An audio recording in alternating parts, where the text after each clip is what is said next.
session entitled Vibrato from Foundational Building Blocks to Expression. I am George Speed, Assistant Professor of Double Bass at Florida State University. And my name is Kasia Bugaj, and I am an Associate Professor of String Music Education, also at Florida State University. So we have several things on the vibrato menu for you today. First, we'll talk about the definition of vibrato, its different elements. We'll go over a pre-vibrato checkpoint list. I like to call it a vibrato readiness, or things we need to keep in mind when we're starting to teach our students vibrato. We'll explore some kinesthetic vibrato imagery. So they're exercises that are physical, but they're not really vibrato exercises yet, they're just ways to think about vibrato. We'll present some vibrato building exercises on bass and viola. And we will then finally put vibrato in the context of musical expression, since that's really the reason we do all of this. We should mention something. We are sort of lumping violin and viola together and cello and double bass together, and obviously they're not the same instruments, but there are many, many transfers between the upper string instruments and the lower string instruments, and we'll make some of those transfers for you, and we're sure that you'll make others for yourself. So we just wanted to be upfront with that. All right, so for starters, what is vibrato? Essentially, vibrato is an oscillation of frequency, which is pitch, both above and below a set pitch. Example. Its essential function in music is an aesthetic one. It's used essentially as an ornament. It can be used to give warmth or sparkle to a player's or a singer's sound, or to give direction to a musical phrase. Sonically, vibrato can facilitate resonance or projection of a sound after a pitch is played or sung. The word vibrancy comes to mind. So if I'm in a recital hall, as I am, and I play a note, I add vibrato as it echoes into the room, which gives it warmth and gives it character or vibrancy. Same with the bow.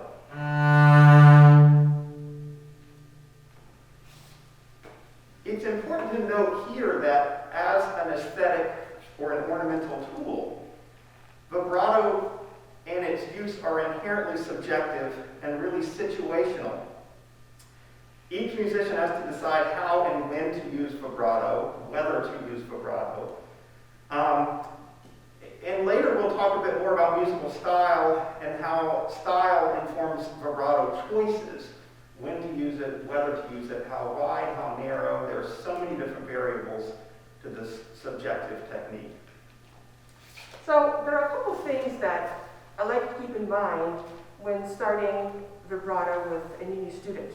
And I guess you can call them vibrato assumptions. So one of these things is correct posture. And I say correct in quotation marks because there's not just one posture. However, it has to have several things. It has to be a posture that is conducive to physical wellness, meaning it doesn't lead to pain. It has to allow for the physical execution of all the technical skills, meaning it has to have longevity. And it has to be replicable time and time again, so that every day it's about the same. With the correct posture, it has to also be a correct and replicable left-hand shape. A healthy vibrato is a result of a balanced and relatively relaxed left hand. And we'll talk about balance a little bit more later on. Ultimately, vibrato should feel effortless and not tense.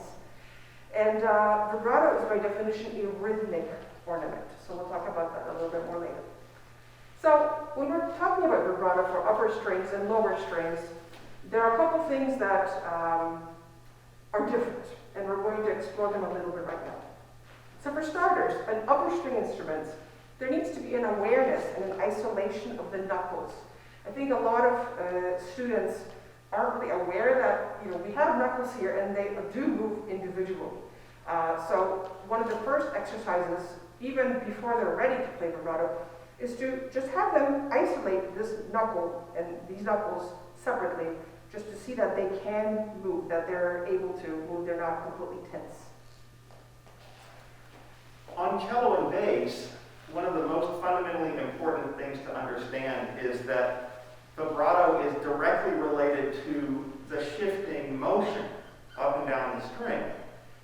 It's initiated, this is very important, it's initiated in the arm, not the wrist. So what we think of is more of a pumping motion versus a twisting motion. But the fundamentally sound vibrato is mechanically tied to shifting. Now, in the upper string instruments, we have this dualism of wrist vibrato versus arm vibrato. Ultimately, vibrato is this oscillation and the collapsing of this knuckle. The wrist versus arm discussion is really where that impulse coming from to make this collapse. So most of us, when we are first taught vibrato, we're given exercises for isolating the wrist and for making that arm movement and freeing that arm movement up. It appears that most people naturally have a preference for either arm or wrist vibrato, or there's some combination also. For me personally, I know that my first teacher taught me all these things to make my vibrato or wrist vibrato. Turns out I'm an arm vibrato person. Those are great exercises, but just my natural preference is for that impulse to come from the arm. It's so important on cello and bass to start with a slow and wide vibrato at first to help your students, especially early beginner or intermediate students, avoid fast and narrow vibrato. Ultimately, we want them to have the full spectrum of vibrato, slow and wide up to fast and narrow. But what we want to avoid at first is any hint of tension in the hand that would be required for a fast and narrow vibrato. So that's a very important thing because it's a very difficult habit to undo later in a player's development. Now for upper strings, we usually when we teach vibrato, we also start with slower and wider movements, just again to isolate that knuckle collapse and to understand physically what's happening. Ultimately, when you look at the range of vibrato for violin, viola, cello, bass, the vibrato tends to be faster and slightly narrower for the violin than it is for viola, than it is for cello, than it is for bass. Part of it is also being the string length, which is significantly longer for bass than it is for viola or a violin. So, wider vibrato, slightly slower vibrato, narrower vibrato, and slightly faster vibrato. Next, something that was actually news to me in discussions with my friend Meredith Blecko-Wells, who teaches at Oklahoma State. We were discussing pitch fluctuations in vibrato, and I think many of my string colleagues hear vibrato as coming up to the pitch. In fact, and Kasia will talk in a minute more about that, in fact, we go both below and above the pitch. So it's interesting that you say that, because as we delve into this information, you can say, okay, this is the one absolute way. Sometimes you find out that the thing that you've been taught is there are about 50% of the people who agree with you, and about 50% who say exactly the opposite thing. And that's one of the things that we found with vibrato. Ultimately, vibrato is an oscillation above and below the pitch. But you'll have a number of people who say, great pedagogues, famous pedagogues, you're going up from the pitch. And about an equal number who say, no, you're going down from the pitch. Well, to put that to test, there was a whole line of research, if you're interested, that we won't go into in detail, that actually took place here at Florida State. John Yerringer, the late Michael Allen, Rebecca McLeod, James Nick, and others, they actually videotaped people playing vibrato, high-level performers, and they looked, is it up or is it down? And regardless of where the impulse started, whether it was going up or down, ultimately it went around the pitch. So if that puts the argument to rest, whichever way you think about it is probably fine. Ultimately, it'll surround the pitch. And if you're interested, look for the vibrato research in Journal of Research, JRME, Journal of Research for Music Education, and String Research Journal. And there's a lot of literature about it. It's quite fascinating. But anyway, moving on. Moving on. Very important, especially as a player becomes more proficient with vibrato, is how to maintain a fluid vibrato in passage work. It's all well and good to just stay and vibrate the same note for several bars, which sometimes in bass playing we do that, but our job's not always that exciting. We're the underappreciated group here. But ultimately, when we play expressive lines, phrases, whether in solo or orchestral contexts, we need to be able to have a fluid vibrato from finger to finger, which involves weight transference. So we'll talk more about it in a moment, but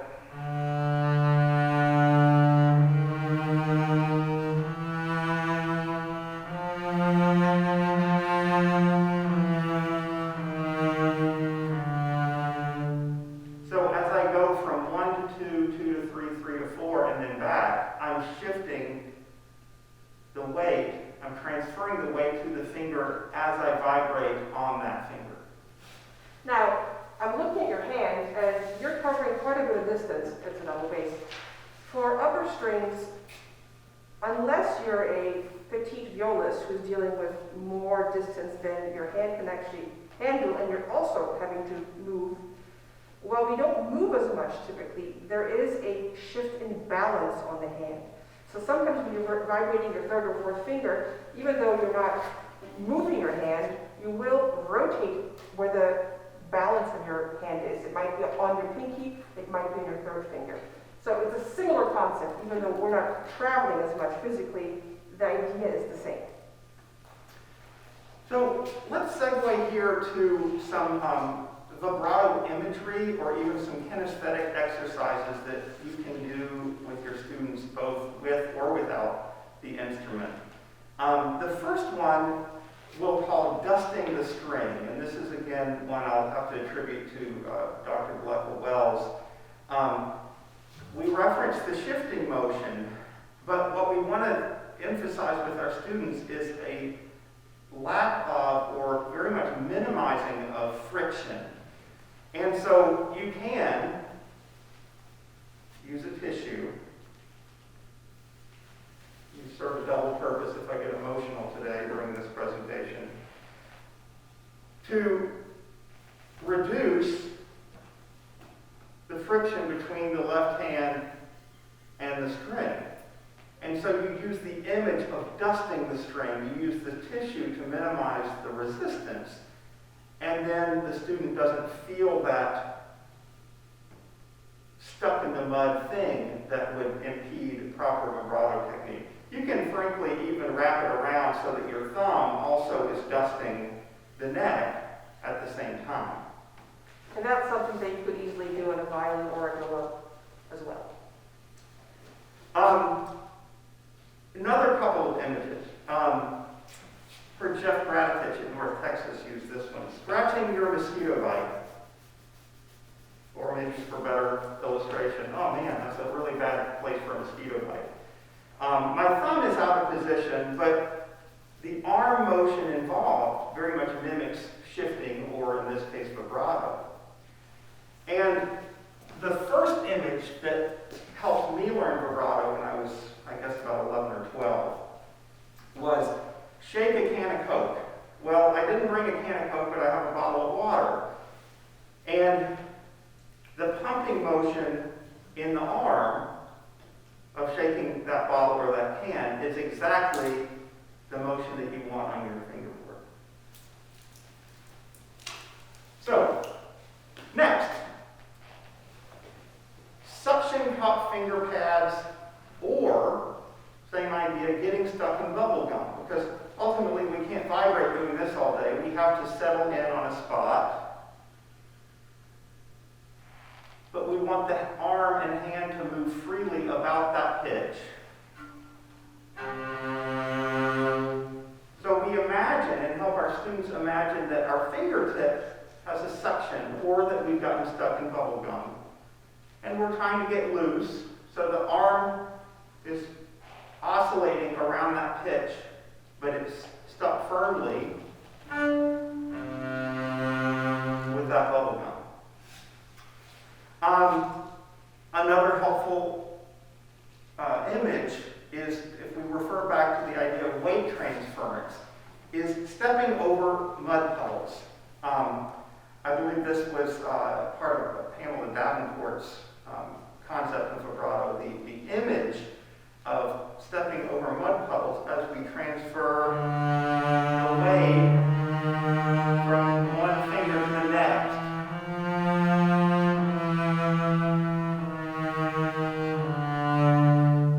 And we want to do that as seamlessly as possible. And finally, I just want to imagine that, and it's kind of like shaking the can of Coke or a bottle of water, imagine throwing salt or pouring salt over your shoulder. I like this one because it really shows us freeing up the arm, or helping our students imagine freeing up the arm motion as we help them, and they can get that idea away from the instrument. So now we have a few exercises for developing vibrato that are actually focused on the development of the motion itself on the instrument. So many of the vibrato developing exercises happen in third position on violin and viola, just because your hand's closer to the body and it's easier. This first one isn't. It's called peg knockers, and it's pretty self-explanatory. You're actually in first position, and you're knocking your knuckles on the pegs gently. And the idea here is that you're isolating that wrist vibrato motion, that impulse right there, in first position, because vibrato happens not just in third position, but everywhere. So that's peg knockers. Then we have the sirens, and I will demonstrate this maybe without the bow for your sanity. But it's great to use when your parents are making you practice and you want to make them angry. So this is to isolate, make that huge loose motion all through the fingerboard, from the bottom to the top. And as you're going, you narrow it until you end up with a vibrato. The next one is called fast collapses. They're little jolts. And the purpose of this is kind of like the bubblegum exercise. That is I don't want to say latch onto a note because that implies tension, but you land on a note and then you vibrate, but you vibrate immediately. So,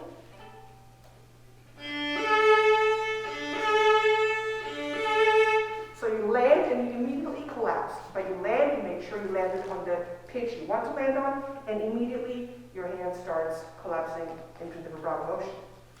And the last one, we talked about vibrato being a rhythmic ornament. So in order to develop a broad range of vibrato, both slow and fast, one way to do that is to actually, use technology. And so we have a metronome. I have it up 110, and so you do 1 click, then 2, then 3.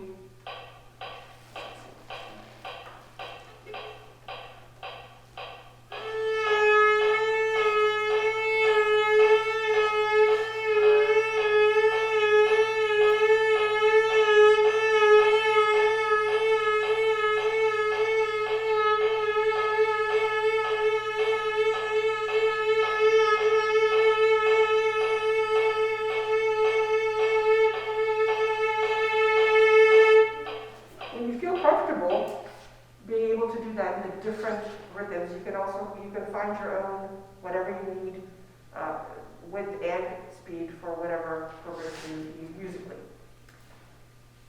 I think next we have cello and bass.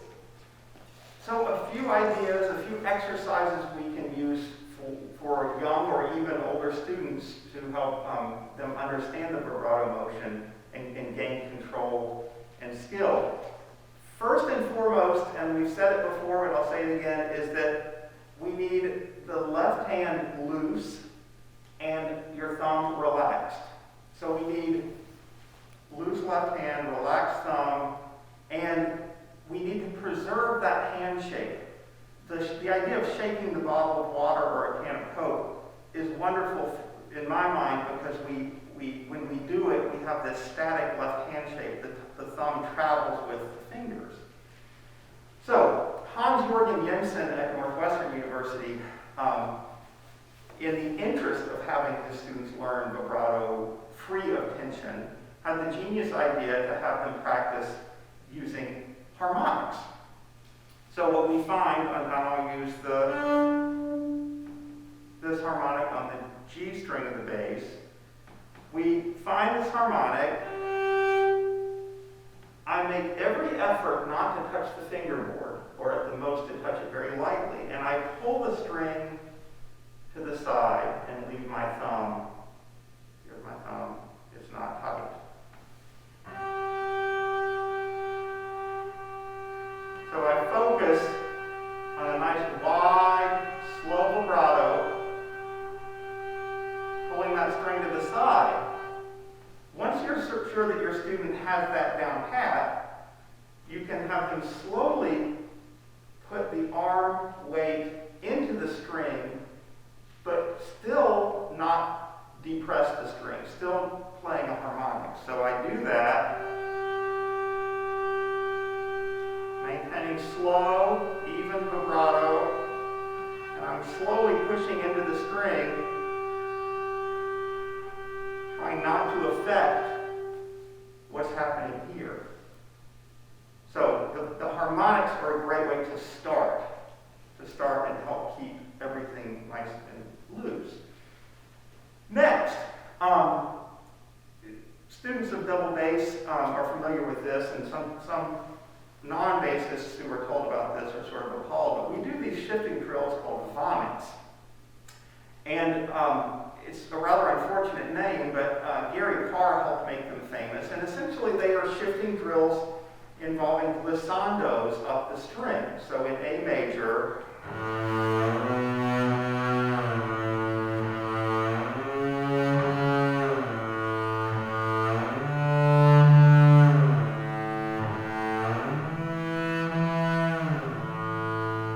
and so forth. These are great, well, it's great for building your callus, but it's also great for the mechanics of shifting, and therefore it's great for the mechanics of vibrato. So, if you want to introduce this motion as a pre-vibrato motion, we narrow it down. Cello, you might do a minor third. I'm just going to do a major second between C and D. And you try for a very fast and free motion between two fixed pitches. And the emphasis being on fast and fluid, no pressing, to get the student to get that motion proper, at which point you can start narrowing it down the size of the interval. So,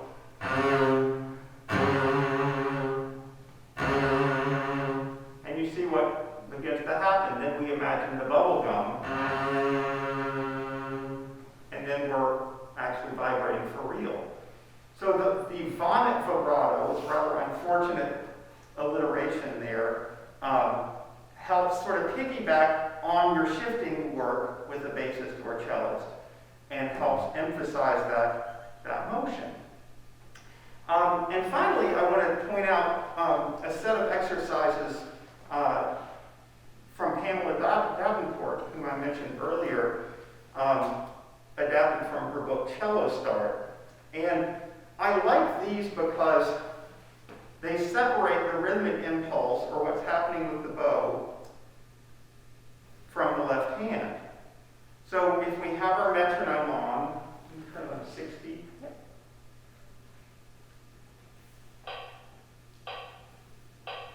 We're going to think about playing 4 eighth notes on a lower string. It can be the A string or the E string, or on the cello, the G or the D. mimicking the rhythm with the left hand, but just dusting. Remember, just dusting, not pressing the string. So here.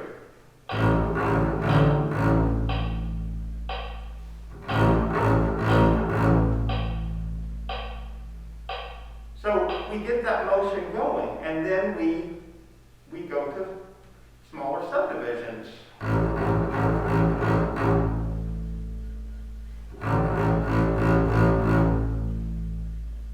And so forth. We can do 16th, we can do sextuplets.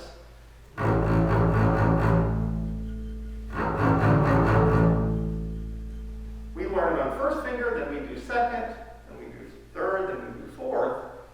At which point, we start reducing the size of that dusting. So,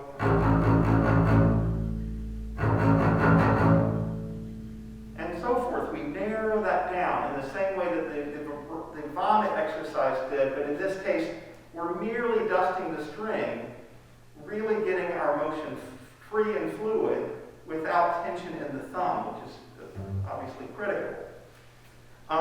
And the last thing, and my students at all levels, high school, college, grad students, know that I like to practice my vibrato with a metronome, as Dr. Bugaj says. So we start at 60, we maybe start at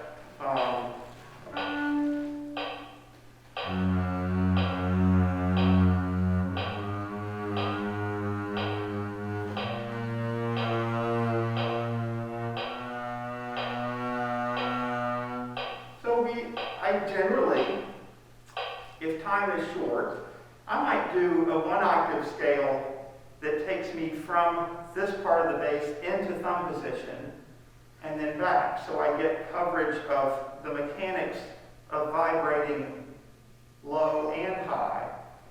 And at every stage, we focus on having very much a rhythmic motion with the vibrato and building control. A lot of people can vibrate really slowly and really fast, but then when you ask the student to vibrate in the middle range, you can see that they're struggling. Their hand wants to go too fast or too slow, and that's what we want to build in, is that control. So to recap, since many of you probably face a heterogeneous orchestra classroom, what is the same across all the orchestral string instruments?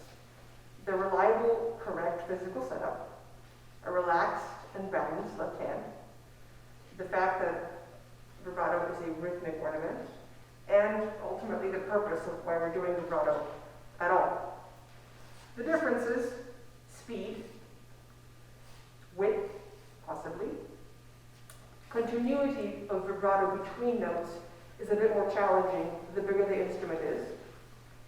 And for lower strings, the vibrato is more of an arm motion, whereas for upper strings, it could be an arm motion, or it could be a wrist motion, or a combination of those, but ultimately it is the collapse of these knuckles where the oscillation happens.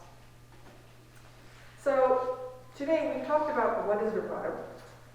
We talked about ways to visualize vibrato before even necessarily playing it. We talked about how to build and then expand the arsenal of vibrato. But what's really important to remember is what's the purpose of this all? And that is its musical expression. So now we're going to focus on how do we help our students make the artistic transition and utilize vibrato in the service of musical expression itself. One of the wonderful thing about vibrato and the liberating thing about vibrato is also the thing that frustrates us, which is there's no roadmap. Our choices about width, speed of vibrato, when to use it, as I said in the introduction, it's situational. In the orchestra, usually, as a bassist, I'm told what to do. As a recitalist, I make those decisions myself, and it's very much subjective. Every musician will make unique choices. I will insert one little story here, which is, for many years as an orchestral bass player, I've had conductors ask me here and there to vibrate pizzas. Vibrate, a pizza is a pizzicato or flux note. And sometimes I've been cynical and wondered, well, does it make much difference, honestly, if I vibrate those pizzas? But then when you sit in a concert hall and you see a string section, in this case the bass section, play a note, release the note, and vibrate it, it does make a difference. You do hear that vibrancy in the air. And so I've become a lot less cynical. Now there are still notes that, for example, on the bass, if I have a low note like an A, I tend to defer to the beauty of the open A versus the potential thud of the fingered A. But that gets into splitting hairs. We have all these choices. Sometimes our conductors tell us, and sometimes we have to make the choice on our own. So, how do we teach our students about these choices and help them make good decisions? Well, a lot of times it comes down to teaching them about musical style. How is a Baroque piece different from a classical piece, different from a romantic piece, and etc. And different moods of music. What constitutes intensity in music, and how would you play a passage that's intense versus sedate, for example. And these get rather advanced, if we're talking to a young student. One way that we can start translating these concepts is to give them images. And it could be, I have a son who will be turning 7 next week, and he's a violinist. He's not yet doing vibrato, but will hopefully soon. But if I were to tell him, all right, Johnny, vibrate like Superman. Imagine the Man of Steel atop a building or flying through the sky or taking care of some criminals. How does that translate into your sound with the bow and the vibrato motion? We have to be creative as teachers, I think, in coming up with different images that can help our students. And then the tried and true method of having our students listen to a lot of music can help, so that they start to hear the differences in style, the differences in mood between a piece by J.S. Bach and a piece by Gustav Mahler, for example.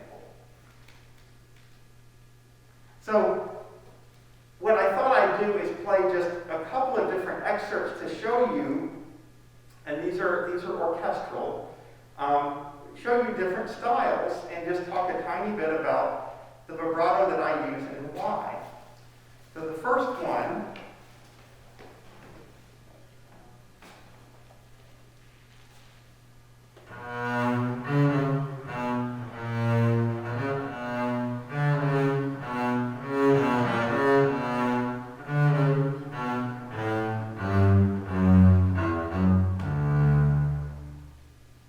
is from the Bach Second Orchestral Suite, the double. Is it pronounced double? Double? It's a dance. And when I play that, it's clear to me when I hear it or I play it that we're not dealing with intense music. That it's a very soft, light dance. We don't want to play heavy with the bow, nor do we want to vibrate aggressively, not.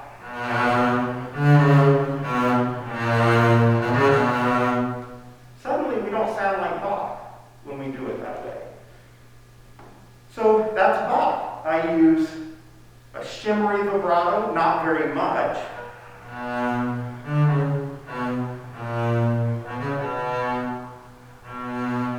And then I try to use the bow to kind of release the sound into the air. But I don't want the first thing someone hears in that excerpt to be the vibrato. I want it to be what it should be, which is an ornament.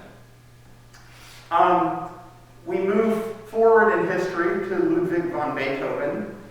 And one of our most proud moments as bass players is Beethoven Symphony 9, last movement. Very different from the Bach.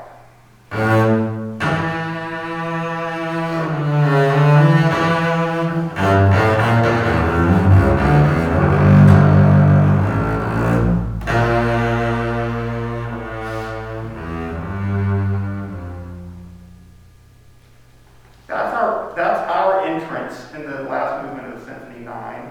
Very much a more intense passage, although even there we hear a range. My vibrato at the opening, the accented forte, is very different from at the end, the moment of repose. And these are important things to be talking about with your students, it's not just I have my Beethoven vibrato and my Mahler vibrato and my Bach vibrato. It's within a piece we have all kinds of different choices to be made.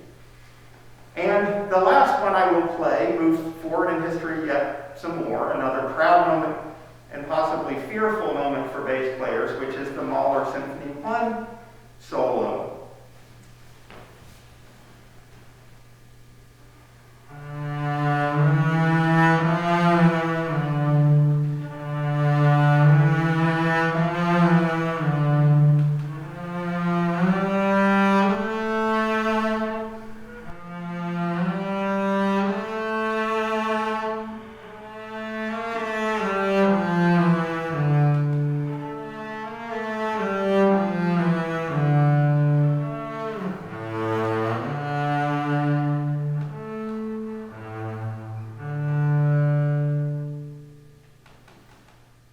We have a romantic piece of music in a rather odd context there because Mahler uses this children's tune, the Frere Jacques in a minor key. I've heard bass players play this almost sends a vibrato just to emphasize the simplicity of it. I tend to play it vibrated because I think it's a romantic piece and I want to sound as nice as I can. But we have three very different styles that I've played, Bach, Beethoven, and Mahler. Not just different styles, but different moods, different levels of intensity. And we, as musicians, and we as teachers, have to make these decisions one piece at a time and one passage at a time. Thanks for joining us today for a little chat about vibrato. And we look forward to chatting with you a little bit and maybe answering some questions.